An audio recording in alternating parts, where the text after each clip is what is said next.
avec nous pour cette demi-heure spéciale autour de Valéry Giscard d'Estaing. Didier Mauss, bienvenue. Vous êtes constitutionnaliste, président émérite de l'Association française de droit constitutionnel et président de la Société d'histoire de la Ve République. Roland Quérol, bienvenue à vous également. Vous êtes politologue, directeur du Centre d'études et d'analyse, directeur de recherche associé au CEVIPOF. Vous avez publié l'année dernière Le président sur la corde raide, les enjeux du macronisme. Sera avec nous dans quelques secondes Gérard Longuet, sénateur LR de la Meuse, qui a d'ailleurs été député sous l'ère Giscard à partir de 1978. Et Fabrice Dalméda est également avec nous. Bienvenue. Vous êtes historien et professeur à l'université Paris 2 Panthéon-Assas, auteur de Archives secrètes des armées. Merci à tous les quatre. Roland Quérol, ça vous paraît complètement saugrenu ou plutôt pertinent de faire un parallèle entre Emmanuel Macron et Valéry Giscard d'Estaing ? Oh, c'est toujours exagéré de faire des comparaisons dans des périodes où le pays est si différent, où la structure politique n'est plus la même. Alors, évidemment, il y a des choses qui sautent aux yeux, donc ça y fait penser. Lorsqu'il est élu, Valéry Giscard d'Estaing est le plus jeune des présidents de la République. 48 ans. Jamais élu en France, 48 ans. Alors là, il a perdu son record au bénéfice d'Emmanuel Macron. Il est de ceux qui ont essayé de moderniser la politique française. C'était aussi un des objectifs de Macron. Bref, il y a des choses qui ressemblent. La façon de faire campagne aussi un peu, on l'a dit, à l'américaine, marquée par la victoire de Kennedy en 1960. Tout ça fait qu'il y a dans les personnages quelque chose qui peut se ressembler. Mais ni la conduite de la politique, ni la vérité et les hommes ne sont tout à fait comparables. Parce que c'est vrai qu'il y a quand même pas mal de points communs. Élèves brillants tous les deux, énarques tous les deux, inspecteur général des finances tous les deux, ministre de l'économie tous les deux, avant d'accéder à l'Élysée. Didier Mauss. Oui, mais Valéry Giscard d'Estaing a d'abord été polytechnicien avant d'être ENA et inspecteur général des finances. Donc c'est quand même une différence importante. Et j'allais dire, sa formation scientifique est restée très présente jusqu'à aujourd'hui. J'allais dire, un certain nombre de ses discours sont le témoignage de ce qu'a été sa forme de pensée pour réussir ce grand concours de l'X. Alors c'est vrai qu'on peut faire des comparaisons, mais vous savez qu'il y a un vieil adage, comparaison n'est pas raison, et moi je crois qu'il ne faut pas pousser trop loin la comparaison. Je dirais simplement une grande différence, c'est que Valéry Giscard d'Estaing a un vrai parcours politique avant de devenir président de la République. Il devient président de la République en 1974, et il a été élu député en 1956. Ce qui quand même lui a appris, j'allais dire, ce qu'est la vie politique. Bon, il a été secrétaire d'État, il a été ministre, il a été mis à la porte, il est devenu président de la Commission des Finances, il est revenu, j'allais dire, il a formé et fondé même un parti politique, puis des clubs, etc. C'est pas du tout l'ovni Emmanuel Macron qu'on a vu débarquer d'un seul coup. Et je crois, de ce point de vue-là, si vous voulez, l'objectif de Valéry Giscard d'Estaing, on le sait, a toujours été d'être président de la République, ça, il n'y a aucun doute, et même les souvenirs de ses parents vont dans ce sens, disons, on l'a poussé à cela. Bon, alors, depuis quand est-ce qu'Emmanuel Macron avait l'intention de l'être, je n'en sais rien, mais certainement pas depuis l'enfance. Voilà. Fabrice Dalméda, lorsqu'Emmanuel Macron est élu en 2017, dans Libération, Alain Duhamel écrit ceci. Sous un nouveau visage, c'est bien le giscardisme. Ce sont bien ses idées, sa méthode, la rupture douce, la jeunesse, la hardiesse, l'Europe, la personnalisation du pouvoir, la réinvention de la communication politique. On peut même soutenir la thèse selon laquelle Macron, c'est la logique du giscardisme poussé jusqu'au bout. C'est la République giscardienne en marche. Voilà ce que disaient des journalistes politiques en 2017. À tort ou pas aujourd'hui ? Non, il y a quand même, vous l'avez souligné dans votre sujet, et même si Roland Quérol et Didier Mauss y répugnent, il y a quand même quelques petits points communs. Je dirais presque des logiques doctrinales communes. Les deux, vous l'avez dit, sont pro-européens. Les deux sont très favorables, en tout cas dans la première partie du mandat d'Emmanuel Macron, au libre-échange. Les deux ont une logique dans laquelle ils supposent que la modernisation de la société française peut venir par la modernisation de l'économie française. C'est d'ailleurs ce qui explique qu'en pleine crise, quand Valéry Giscard d'Estaing va solliciter Raymond Barre va faire une politique de l'offre, une politique de l'investissement, et d'une certaine manière, le premier Macron avait cette logique-là, avant qu'on passe au deuxième, c'est celui qui, pas seulement à cause du Covid, a revu la question des équilibres économiques et la question des frontières même. Donc il y a un aspect doctrinal. Et puis, il y a un positionnement politique. C'est-à-dire que les deux arrivent un peu à la même conclusion, mais avec des idées différentes. Pour Valéry Giscard d'Estaing, il y a l'idée qu'il y a 2 Français sur 3. Il écrit un livre qui porte ce titre, qui se situe au centre. Donc pour lui, logiquement, la majorité étant au centre, il doit pouvoir remporter les élections.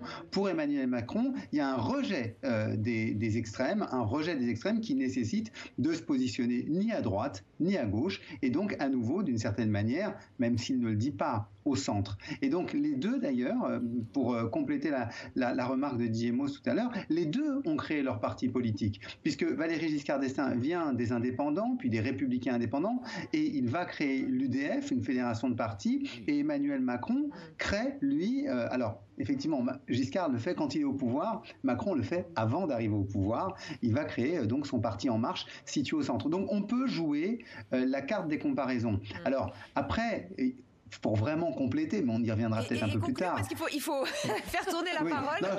Non, je disais juste, après on peut compléter cette question avec est-ce qu'ils ont des points sombres communs ou pas. Alors, le positionnement politique, d'abord, on va s'arrêter sur cette idée assez proche sur le papier, en tout cas, c'est ce que vous nous dites.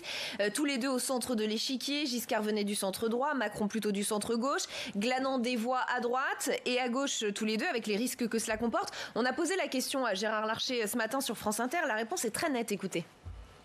Je pense que le macronisme, c'est autre chose. C'est la définition du en même temps, alors qu'avec Valéry Giscard d'Estaing, nous avions une vision européenne, une vision d'une France au centre, qui parfois a pu faire discordance avec la famille gaulliste. Mais je n'oublie pas que Valéry Giscard d'Estaing fait avec les Républicains et indépendants, dans les différentes configurations, ils ont participé à la construction de la Ve République. Gérard Longuet, qu'en pensez-vous? Le positionnement politique d'Emmanuel Macron et celui de Valéry Giscard d'Estaing ont un lien ou n'ont rien à voir? Les personnalités sont proches parce qu'il y a cette formation universitaire, cette formation grande école, cette expérience du service public, mais la différence a été évoquée notamment par Didier Mauss. Valéry Giscard d'Estaing est d'abord et avant tout un homme de la politique. Il est entré très tôt dans la politique.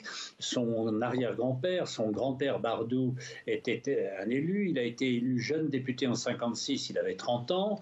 Gérard Larcher a raison de rappeler qu'il a fondé certes une famille politique, mais à partir de familles préexistantes, les libéraux des indépendants, la démocratie chrétienne, le parti radical. Il est complètement dans les formations politiques de la 4e et de la 5e République. Simplement, c'est un homme de la 4e qui accepte les institutions de la 5e et dont le projet est essentiellement un projet européen. Alors, leur point commun, en dehors de la formation, c'est l'acceptation de la dimension internationale de la situation française. C'est-à-dire que l'un et l'autre pensent la France dans sa dimension internationale et ne se vivent pas repliés sur l'Hexagone. Roland Quérol, ce positionnement politique que nie Gérard Larcher en disant il n'y en a absolument pas. On a un en même temps qui est plutôt pragmatique et voire opportuniste, alors que Valéry Giscard d'Estaing, lui, était au centre, mais par vision, par idéologie. Écoutez, je voudrais rappeler à notre ami Fabrice Dolmeda que Emmanuel Macron n'a jamais dit ni de gauche ni de droite. Jamais une seule fois. Il a dit et de gauche et de droite. Il faut dépasser des divisions qui aujourd'hui sont plus forcément opérationnelles et mettre autour de la table des gens raisonnables qui pourront se mettre d'accord sur une politique. Ça n'a rien à voir avec se situer au centre et vouloir élargir le centre. Ce que Giscard comprend, et il aurait toujours raison aujourd'hui, c'est qu'il faut essayer, pour réformer en profondeur un pays, d'avoir l'accord de 2 Français sur 3. Que si on n'obtient que des majorités, fussent-elles absolues, un peu rikiki, ça risque de provoquer des crises dans le pays. Ils sont en même temps 2 en Europe à dire cela, Valéry Giscard d'Estaing et le secrétaire général à l'époque du Parti communiste italien. 2 partis qui dominent leur système politique du moment et qui aspirent à le dominer plus. Mais vraiment, on n'est pas du tout dans la même logique, ni de fabrication d'une majorité, ni de gouvernement. Ce sont 2 façons de voir les choses. Alors on peut dire que ce sont tous les 2 des modérés, tous les 2 des Européens. Voilà. Au niveau de banalité sur la politique, oui. Je crois que sur le fond même de la politique, c'est 2 expériences qui sont tout à fait différentes.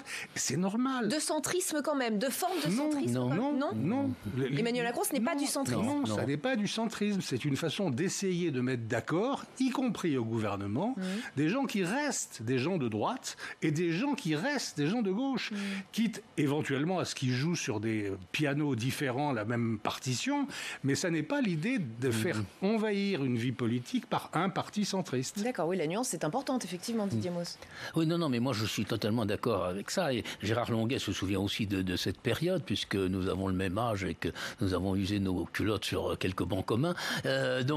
Mais là, j'allais dire, c'est pas du tout pareil. Quand on regarde 74 et les années entre 72 et 74, quelle est la situation politique de la France? C'est la signature du programme commun de la gauche, Parti communiste, Parti socialiste et radicaux de gauche. Bon, contre une alliance de droite. Et j'allais dire, le second tour de 74 ne peut en aucun cas être comparé au second tour de 2017. Je veux dire, Emmanuel Macron a gagné l'élection présidentielle au premier tour en 2017. C'était pas du tout fait pour Giscard en 1974, et même la marge a été très étroite. Donc, je crois que vraiment... C'était pas fait non plus pour Emmanuel Macron en 2017. On peut dire qu'il était avait gagné le soir du premier tour, il avait gagné le second. Mais avant ça, il avait gagné le second. C'était évident. Et il l'a d'ailleurs, je le souligne souvent, mal gagné par rapport à Jacques Chirac. Bon, parce que lui a fait 2 Français sur 3, mais il a quand même permis à Madame Le Pen de faire 1 Français sur 3, ce qui est quand même beaucoup, très, très honnêtement. Et donc, je crois que vraiment, en termes de positionnement politique, en termes d'alliance, en termes de stratégie, je veux dire, les deux n'ont rien à voir. Et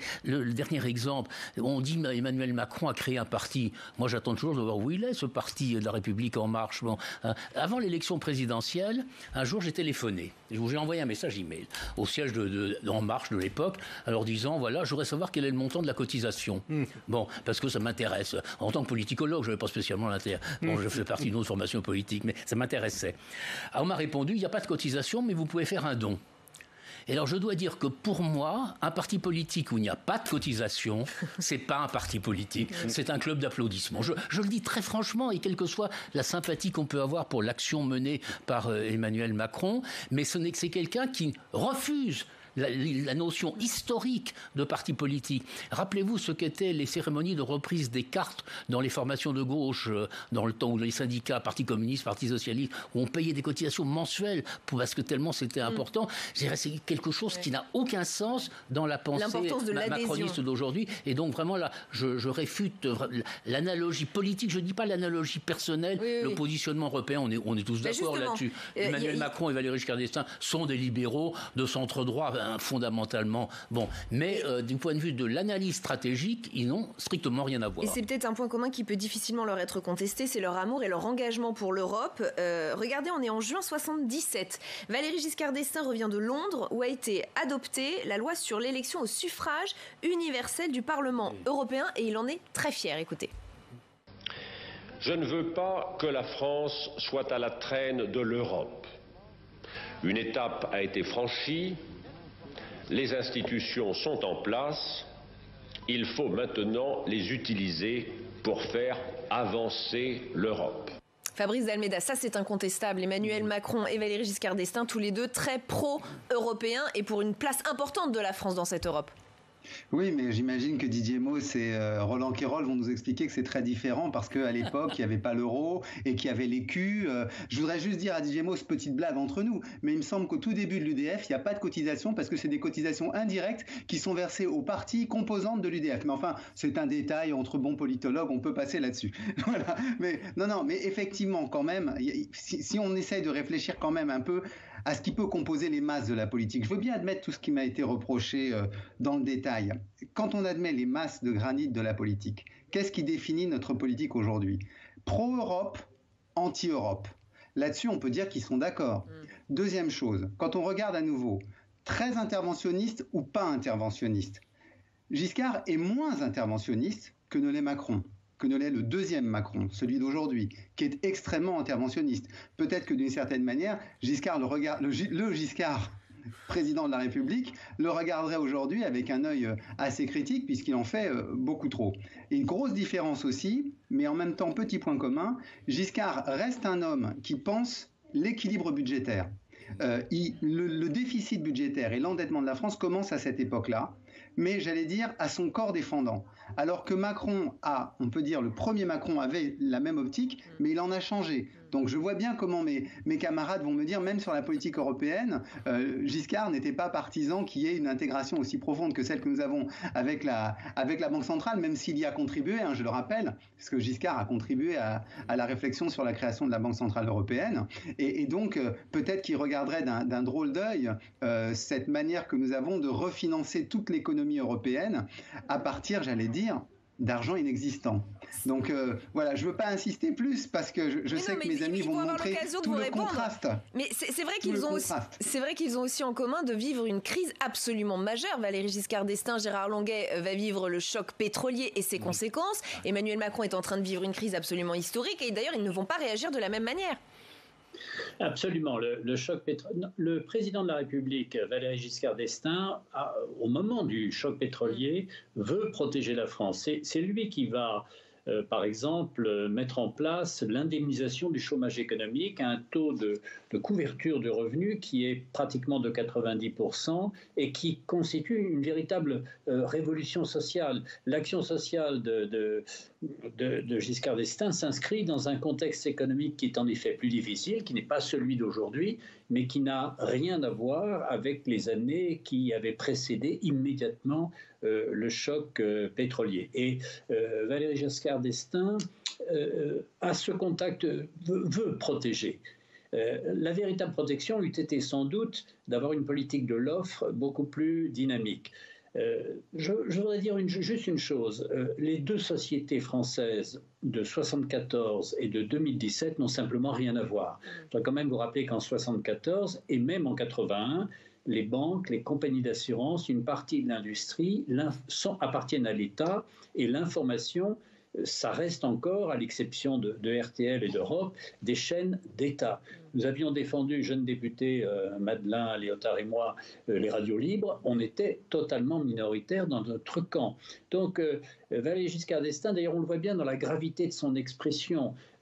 C'est vraiment, il incarne une France assez étatiste. Et lui-même est en effet un inspecteur des finances interventionniste. Et il va intervenir, d'ailleurs, ça surprend beaucoup, dans l'économie, dans les fusions, dans les regroupements industriels. Il est libéral et girondin, mais en fait, il ne fait pas de vraie décentralisation. Il faudra attendre Gaston Defferre et François Mitterrand. Non, ce sont deux époques très différentes. On peut comparer les hommes par la vivacité de l'intelligence, par une forme de brio. Je crois que Valéry Giscard d'Estaing est plus un chasseur qui tire et qui tue. Macron est plus un philosophe qui démontre inlassablement jusqu'au moment où son interlocuteur baisse les bras et dit « Oui, vous avez raison, ça doit être comme vous le dites ». Roland Quérol. Oui, moi je suis d'accord avec tout ce que vient de dire Gérard Longuet. Moi, ça m'intéresse plus de parler de Giscard ce soir que de parler de Macron. On aura d'autres moments. Il me semble qu'il y a une chose que les gens qui se réclament aujourd'hui encore du giscardisme, il y a une chose qu'ils ont beaucoup dit toute la journée, c'est son apport extrêmement important sur le plan sociétal. Peut-être qu'on y viendra, je ne sais pas si... Sûr. Bon, alors si on n'y vient pas, disons d'un mot, la loi contre l'avortement, la majorité à 18 ans, le divorce par consentement mutuel. Bon, il y a plein de choses qui sont des avancées de modernisation de la société française que Giscard construit en plus largement contre une bonne partie de sa propre majorité. Oui. Et ça, il convient de le rappeler parce que c'est un acquis tout à fait important du giscardisme. Mais il y a une chose, je trouve, que les économistes giscardiens soulignent pas assez depuis ce matin, c'est que malgré les deux chocs pétroliers de 73 et 79, il y a un autre acquis du mandat de Giscard d'Estaing, c'est que les inégalités sociales vont être amoindries pendant ce quinquennat, pendant ce septennat, plus que par aucun autre mandat présidentiel. C'est sous Giscard que, grâce aux indemnités, grâce aux cotisations, enfin aux aides sociales considérables qui ont été accordées malgré les crises, on a une réduction des inégalités entre, d'une part, les veuves, les ouvriers, les handicapés et les plus riches des revenus français. Mais dites-moi si je me trompe, c'est bien sous son mandat qu'apparaît aussi un phénomène de chômage de masse. Alors j'y viens. Très important. J'y viens. Mais les inégalités, c'est très important. Et c'est un des combats de ses opposants qu'ils perdront, car sous les 2 mandats de Mitterrand, les inégalités vont se recreuser. En revanche, en effet, apparaît le chômage de masse sous Giscard, qui, rassurez-vous, sera doublé dès le premier mandat de Mitterrand. Et Mitterrand est élu contre Giscard. Là, c'est l'ancien sondeur qui vous parle. Il est élu sur le problème du chômage. Les courbes des 2 hommes se croisent au milieu de janvier, alors que l'élection a lieu au printemps.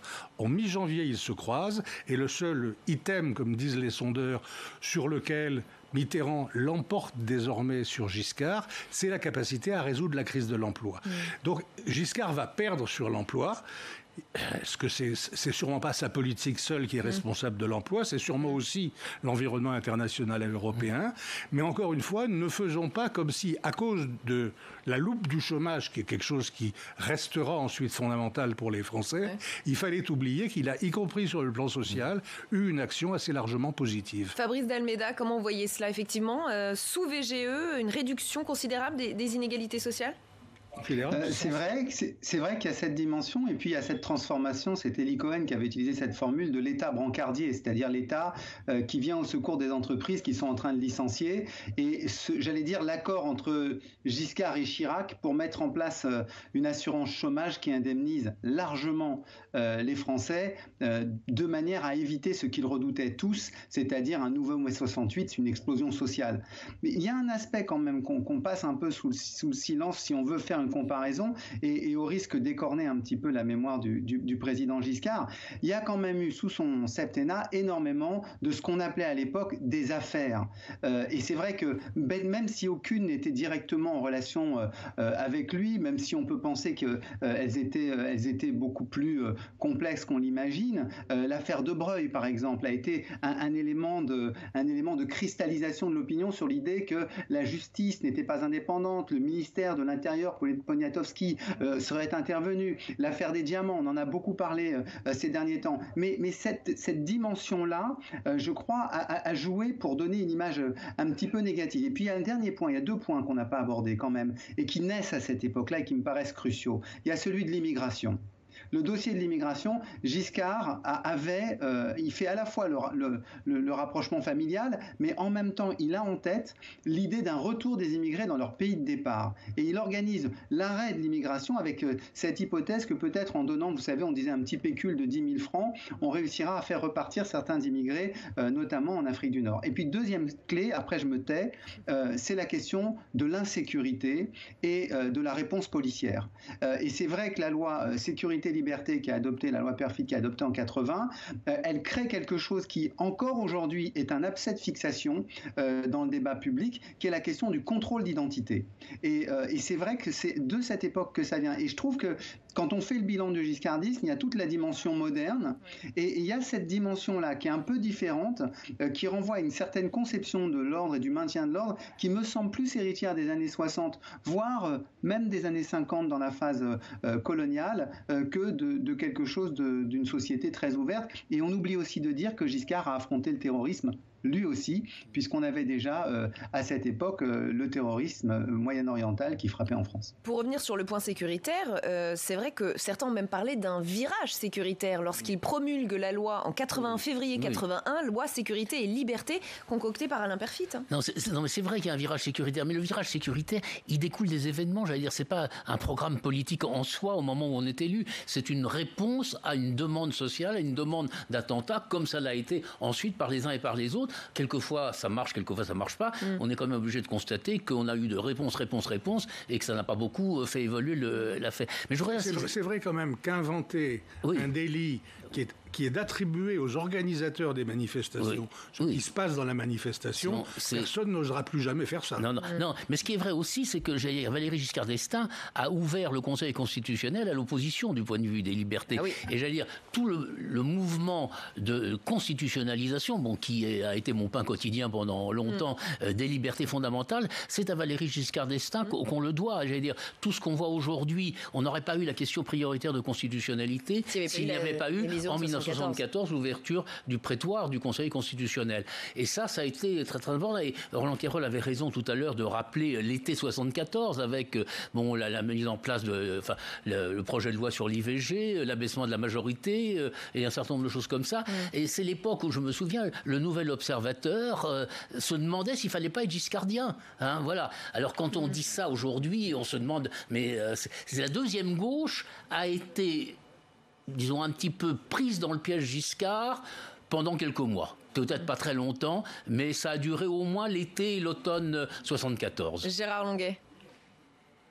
Oui, alors il a rebattu des cartes. Je vous rappelle que nous avions dans notre majorité giscardienne, y compris d'ailleurs à l'UDF, un certain nombre d'anciens membres de la SFIO, du Parti Socialiste, qui n'avaient pas suivi le programme commun, qui n'avaient pas suivi l'alliance à gauche. Je pense au maire de Mulhouse, je pense au maire de Saint-Étienne.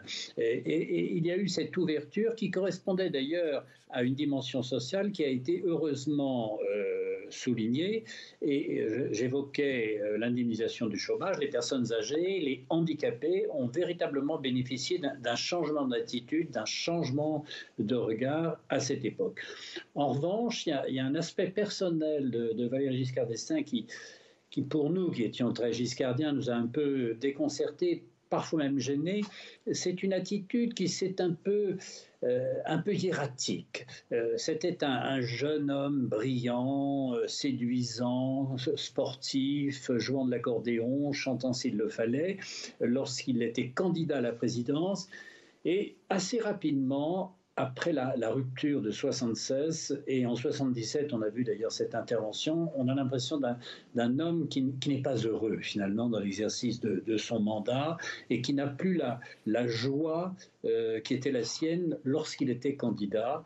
Et je pense que ça explique en partie 81 le sentiment d'une attitude personnelle défensive, alors qu'il avait un très bon bilan et de bonnes raisons de promouvoir ses actions sans complexe. Peut-être était-il plus heureux lorsqu'il était élu local et maire de Chamalières. Merci en tout cas, merci à tous les quatre d'avoir participé à cette demi-heure spéciale Valéry Giscard d'Estaing, fin de cette émission. On se retrouve lundi à 18h et à 22h. En attendant, vous retrouvez Bonjour chez vous dès 7h30 pour une émission spéciale. La matinale se délocalise à Clermont-Ferrand. Oriane Mancini recevra Laurent Wauquiez, président du Conseil régional d'Auvergne-Rhône-Alpes. Je vous souhaite une excellente soirée sur Public Sénat.